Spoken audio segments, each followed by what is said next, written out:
জয় শ্রীকৃষ্ণ চৈতন্য প্রভু নিত্যানন্দ শ্রী অদ্বৈত গদাধর শিবাসাদি গৌরভক্তবৃন্দ।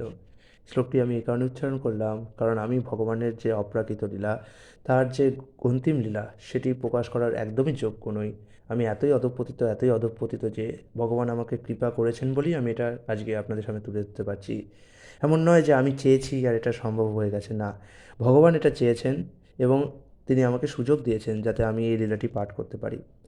এখানে আমি প্রথমে মহাপ্রভুর শিক্ষাশ্রম, মানে যে 8টি শিক্ষাশ্রম তিনি দিয়েছেন, শিক্ষা দিয়েছেন, সেটিকে পড়ে শোনাবো। তারপরে সংক্ষিপ্তাকারে মহাপ্রভুর যে অন্তিম দিনগুলি সেটিকে বর্ণনা করব। শ্রী চৈতন্য মহাপ্রভু লিখিতভাবে তার শিক্ষা কেবলমাত্র 8টি শ্লোকের মধ্যে রেখে গেছেন। সেই শ্লোকগুলি শিক্ষাষ্টক নামে পরিচিত। তার অপ্রাকৃত শিক্ষা বিশদভাবে লিখে রেখে গেছেন তার মুখ্য অনুগামী বৃন্দাবনের 6 গোস্বামী এবং তাদের প্রিয় শিষ্যরা। শ্রী চৈতন্য মহাপ্রভু প্রদত্ত যে তত্ত্বদর্শন তা সর্বশ্রেষ্ঠ, তা যে এই যুগের যথাযথ ধর্ম, সে কথা পৃথিবীর সমস্ত তত্ত্বজ্ঞানী মনীষীরা এক বাক্যে স্বীকার করে গেছেন। এই ধর্ম বিশ্ব ধর্মরূপে সমগ্র ব্রহ্মাণ্ড জুড়ে ব্যপ্ত হওয়ার শক্তি সমন্বিত। শিল ভক্তিসিদ্ধান্ত সরস্বতী ঠাকুর গোস্বামী মহারাজ এবং তার পদাঙ্ক অনুসরণকারী অনুচরেরা যে এই ধর্ম প্রচারের দায়িত্বভার গ্রহণ করেছেন, তাতে আমরা প্রবলভাবে আনন্দিত হচ্ছি। আমরা উদ্গ্রীব হয়ে সেই শুভ দিনের প্রতীক্ষা করছি, যেদিন শ্রী চৈতন্য মহাপ্রভু প্রবর্তিত ভাগবত ধর্ম বা প্রেম ধর্ম সমস্ত পৃথিবী জুড়ে প্রসারিত হবে এবং সমস্ত জগৎকে তা অপ্রাকৃত শান্তির দিব্য আনন্দে প্লাবিত করবে। শ্রী চৈতন্য মহাপ্রভুর রচিত শিক্ষাষ্টকটি হল: চিত্তরূপ দর্পণের মার্জনকারী, ভবরূপ মহাদাবাগ্নির নির্বাপনকারী, জীবের মঙ্গলরূপ কৈরবচন্দ্রিকা বিতরণকারী, বিদ্যাবধূর জীবনস্বরূপ আনন্দ সমুদ্রের বর্ধনকারী, পদে পদে পূর্ণামিত আস্বাদন স্বরূপ এবং সর্বস্বরূপে শীতলতাকারী শ্রীকৃষ্ণের সংকীর্তন বিশেষভাবে জয়যুক্ত হন। দ্বিতীয় শ্লোকে তিনি বলছেন: হে ভগবান, তোমার নামই জীবের সর্বমঙ্গল বিধান করেন। এই জন্য তোমার কৃষ্ণ, গোবিন্দাদি বহুবিধ নাম তুমি বিস্তার করেছ। সেই নামে তুমি তোমার সর্বশক্তি অর্পণ করেছ এবং সেই নাম স্মরণের কালাদি বিধি বিচার করনি। হে প্রভু, এইভাবে কৃপা করে জীবের পক্ষে তুমি তোমার নামকে সুলভ করেছ। তবু আমার নাম অপরাধ রূপ দুর্দব্য এমনই প্রবল যে তোমার সুলভ নামেও অনুরাগ জন্মাতে দেয় না। 3 নম্বর শ্লোকে তিনি বলছেন: যিনি আপনাকে তৃণাপেক্ষা ক্ষুদ্র জ্ঞান করেন, যিনি তরুর মতো সহিষ্ণু হন, নিজে মানশূন্য হয়ে অপর লোককে সম্মান প্রদর্শন করেন, যিনি সর্বদা হরিকীর্তনের অধিকারী, তিনি সর্বদা হরিকীর্তনের অধিকারী। 4 নম্বর শ্লোকে তিনি বলছেন: হে জগদীশ, আমি ধন জন বা সুন্দরী রমণী কামনা করি না। আমি কেবল এই কামনা করি যে যে জন্মে জন্মে তোমাতেই আমার অহৈতুকী ভক্তি হোক। 5 নম্বর তিনি বলছেন: ওহে নন্দ নন্দন, আমি তোমার নিত্য কিঙ্কর মানে দাস হয়েও সকর্ম বিপাকের বিষম সমুদ্রে পড়েছি। তুমি কৃপা করে আমাকে তোমার পাদপদ্মস্থিত ধূলির সদৃশ রূপে চিন্তা করো। 6 নম্বর শ্লোকে তিনি বলছেন: হে নাথ, তোমার নাম গ্রহণে কবে আমার নয়নযুগল গলদশ্রু ধারায় শোভিত হবে, বাক্য নিঃসরণের সময় বদনে গদগদ স্বর নির্গত হবে এবং আমার সমস্ত শরীর পুলকিত হবে। 7 নম্বরে তিনি বলছেন: হে গোবিন্দ, তোমার অদর্শনে আমার নিমেষ সমূহ যুগবৎ বোধ হচ্ছে। নিমেষ মানে চোখের পাতা একবার ফেলাকে যেটা সময় লাগে তাকে বলা হয় নিমেষ। তো এক পাতা ফেলছে এবং মনে হচ্ছে যেন যুগ যুগ বিতে চলে যাচ্ছে। চক্ষুধয় মেঘের মতো অশ্রু বর্ষণ করছে এবং সমস্ত জগৎ শূন্যপ্রায় বোধ হচ্ছে।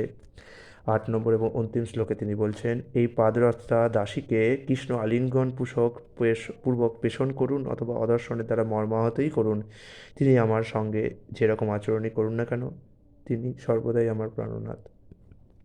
এরপরে আসছে 14ই জুন 1534 সাল। মহাপ্রভুর বয়স তখন 48, মানে জাগতিক দিক থেকে বয়স 48। তিনি প্রচণ্ড জ্বরে কাঁপছেন।